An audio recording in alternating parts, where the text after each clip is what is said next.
From across the southern tier, this is Newsnight. Here's what's happening right now on Newsnight. New York State officials visit a Broome County school district to check out its special community programs, and we'll tell you how several of these programs help the area. And a Tioga County, Pennsylvania woman has entered her dog in a pet show. We'll explain what she plans to do with the prize money if she wins. Plus, a Seneca Falls man is facing felony charges after he was accused of abusing multiple children. We'll have more about the investigation and his arrest. Newsnight starts right now. Good evening, I'm Nick Barber, and welcome to Newsnight, where we bring you stories from around New York and Pennsylvania. And right now, a Seneca Falls man is in jail and facing felony charges after he was accused of sexually abusing children. An investigation into this began this month. 46-year-old Stephen Marquardt is accused of sexually touching and abusing multiple children younger than 17 over several months. He was arrested on January 29th. Marquardt is charged with 3 felonies: assault, sexual abuse, and course of conduct against a child. He's also facing 2 misdemeanors, and he's being held in the Seneca County Correctional Facility. Police have also been protecting the accused victims. And a Johnstown man is facing first-degree attempted murder charges after he was accused of hitting someone in the face with an axe. Yesterday, police were called to the borough of Winburn after a report about a man being assaulted. A victim at the scene said 38-year-old Ralph Wagner approached him and hit him in the face with an axe. The victim had a large cut on his lip and his nose. A tomahawk-like axe and a puddle of blood were also found at the scene. The victim was taken to a hospital. Winburn police later learned that Richard had arrested Wagner. He said to have asked them questions about the condition of the victim. Wagner is facing felony charges of attempted murder and aggravated assault. He's being held at the Somerset County Prison on $200,000 bail and has a hearing scheduled for February 4th. 2 women are facing charges in Wilkes-Barre's ongoing House of Horrors case. These women were already charged after they were accused of torturing and murdering a woman at a house. Now they're also accused of killing the house's owner. The remains of Deborah Fox were found in a wooded Wilkes-Barre area in 2024, 1 month after the body of Nicole Cuevas was found in the basement of Fox's old home. Desiree Lynette and Sunrai Doyle are accused of killing Fox to steal her Social Security benefits. And a woman is facing felony arson charges after she was accused of lighting a Johnstown house on fire. This happened last Wednesday while the house had 7 people inside of it. 4 of them jumped out of a window and were taken to an area hospital. The house received $12,000 worth of damage. The victims claim they saw a woman near the back porch prior to the fire. Investigators found lighters and a melted gas container near the porch. They also say cameras caught Ala Griffin walking through the backyard. Griffin is being held in prison. Several people are injured after a plant explosion in Washington County, Pennsylvania. Around 6:15 p.m. yesterday, first responders were called about an explosion at a Smith Township plant.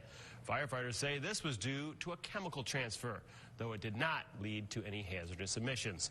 4 people at the scene were taken to a hospital for injuries. Their conditions are not yet known. Everything's good. There was nothing released that can harm anybody. And everybody can rest tonight knowing that, everything's good here.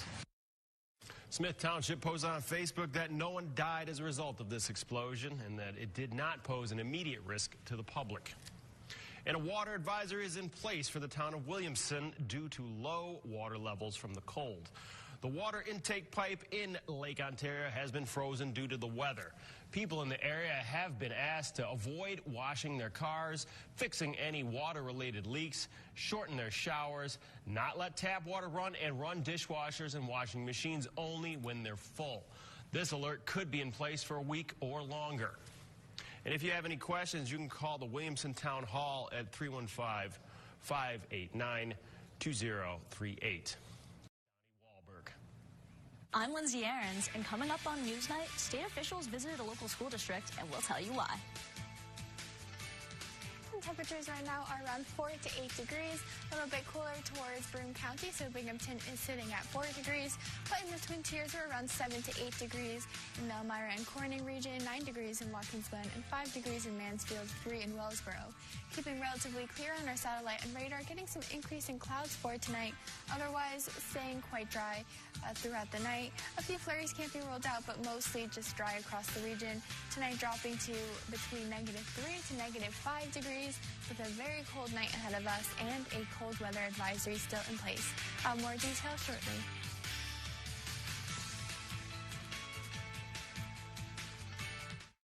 Get the latest storm team forecast anytime at binghamtonhomepage.com. New York Governor Kathy Hochul has introduced legislation that would prohibit local law enforcement agencies from cooperating with mass ICE operations. The so-called Local Cops, Local Crimes Act would ban 287G agreements between Immigrations and Customs Enforcement and state or local police. It would also bar federal agents from using local detention centers to house detainees. The Broome County Sheriff's Office is one of 14 law enforcement agencies across that currently has an agreement with ICE. Under Broome County's arrangement, corrections officers at the jail have been trained to serve arrest warrants on inmates on behalf of ICE. The jail also houses many detainees from across the state. The Sheriff's Office does not participate in enforcement actions in the community. Akshar has been under constant pressure from local anti-ICE activists to stop his cooperation with ICE.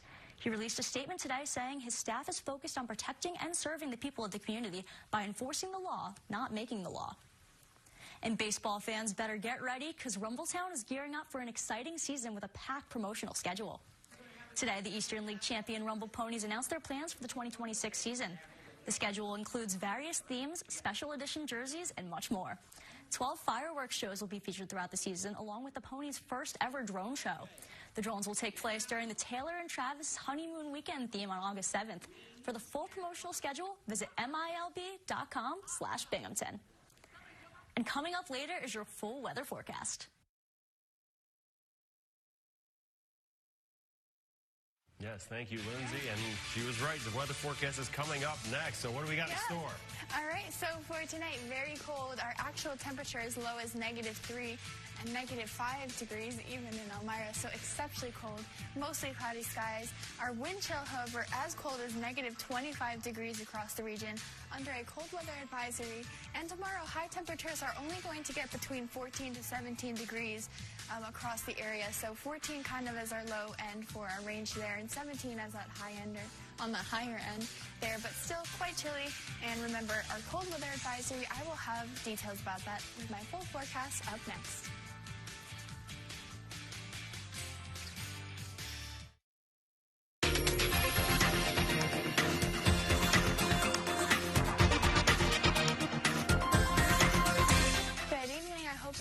Staying warm for tonight. We have yet another cold night, really the coldest night that we are expecting from both the past few nights and the upcoming few nights. So very cold for tonight. Otherwise, keeping clear, but dry and cold still, so that is our story all across the board. So temperatures right now are ranging between 4 to 8 degrees, so a little bit cooler up towards Wellsboro, 3 degrees, 7 degrees in Corning, 8 in Elmira, 9 degrees in Watkins Glen. As we head over towards Broome County, Binghamton is sitting at 4 degrees, and also 2 degrees in Walton, and a little bit cooler as we head to the east. On our satellite and radar, keeping relatively clear. Now, a few flurries can't be ruled out, but generally just expect to have some increasing clouds for tonight and staying quite dry. That is also the case for tomorrow. We'll have partly sunny skies, so increasing our clouds for tomorrow. Same story for Sunday. So we really don't have any rain or snow in our forecast, so keeping clear of any precipitation for the next few days. So just kind of stay in and hold on tight with these next few days that are very cold. Then we'll start to get a little bit warmer as we start next week. Tonight will be around -3 degrees in the Twin Tiers towards Binghamton, -5 degrees in the Twin Tiers, so a little bit colder in the Twin Tiers, but still for both areas in the entire region, really, wind chill values as low as -25 degrees. So very cold for tonight. Tomorrow we're going to have high temperatures around 14 to 17 degrees. So in the Twin Tiers, closer to 17 in Elmira and Corning, 14 degrees towards Troy and Mansfield. And as we head towards Binghamton, they'll also be in that 17-degree region, but still a few cooler pockets, 14 degrees in Montrose. So that 14 to 17 should be where we hit our highs for tomorrow. We are still under a cold weather advisory, a little bit shorter of a time frame like yesterday for Tioga County in Pennsylvania. Their cold weather advisory will be lifted tomorrow morning at 11 o'clock. But for Chemung, Schuyler, and Steuben counties in New York, including Broome County as well as Susquehanna and Bradford County, that cold weather advisory will be lifted not until Sunday morning at 9 o'clock. So we're really looking at an extended cold weather advisory. And for Tioga County in Pennsylvania, most likely they'll still get another cold weather advisory issued for tomorrow night. Now for the next 7 days in the southern tier, keeping with our alert days, in the teens for this weekend, and finally warming up by Monday. That's the same for the Twin Tiers, still with our alert through Sunday morning, and then by Monday, 28 degrees. Definitely, hopefully, we're hitting that 30-degree mark more for next week, but 30 for Tuesday. So finally warming up for next week, a little more hopeful in the upper 20s. Low 30s, and Monday is Groundhog Day. So really, this weekend and this past week, that would tell me, if I was Punxsutawney Phil, that would tell me more winter. But next week, Monday, especially on Groundhog Day, that's looking quite hopeful for early spring. What do you think? Well, we're going to have to see. We're going to have to see what Phil thinks. He's the real meteorologist. Yeah, he knows, right? Yes, so we'll leave it to him. Let's just keep our fingers crossed. Thanks, Maya. It's still to come on Newsnight. Musician Kid Rock and Senator Marsha Blackburn are leading the fight against ticket scalping that causes concert prices to skyrocket. We'll tell you more about lawmakers' attempts to combat this.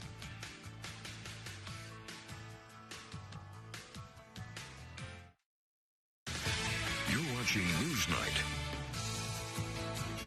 Rock and rap artist Kid Rock has brought his issues with ticket prices to Capitol Hill. He's calling for something to be done about high ticket prices, which he claims are unfair to both fans and musicians. And one senator has also been pushing to get the company Live Nation to address ticket scalping. Newsnight's Washington correspondent Rashad Huston tells us more. Concert stages to a Senate hearing room. I'm here because hardworking Americans who love live music deserve better. Kid Rock, real name Robert Ritchie, is calling for a hard cap on resale ticket prices. Babcock was taken to Steuben County Jail for processing, where she was then released. And it's still to come on Newsnight. Do you want to celebrate Groundhog's Day? We'll tell you about an event in Waterford this weekend that's gearing up for the special day.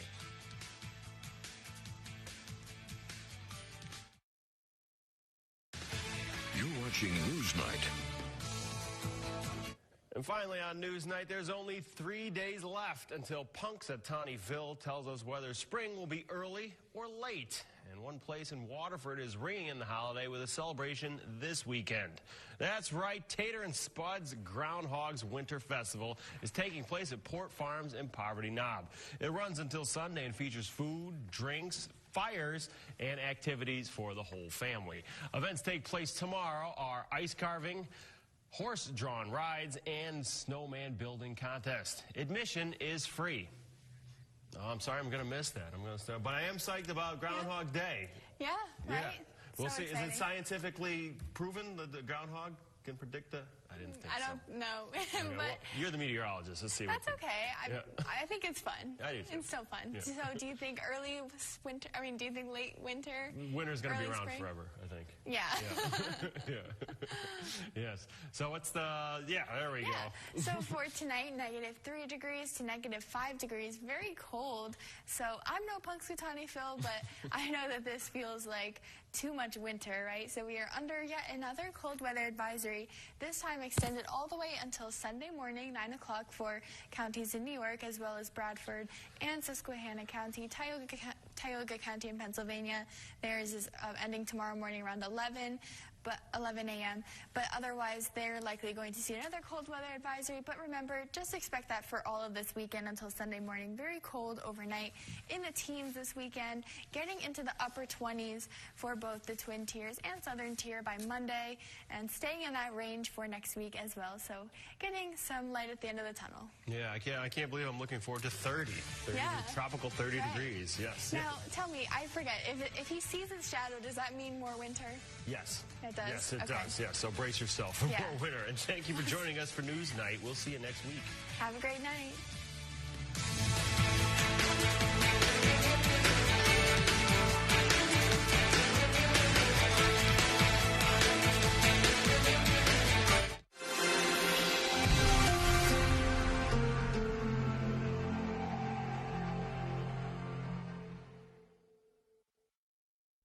You're watching WBGH, NBC 5.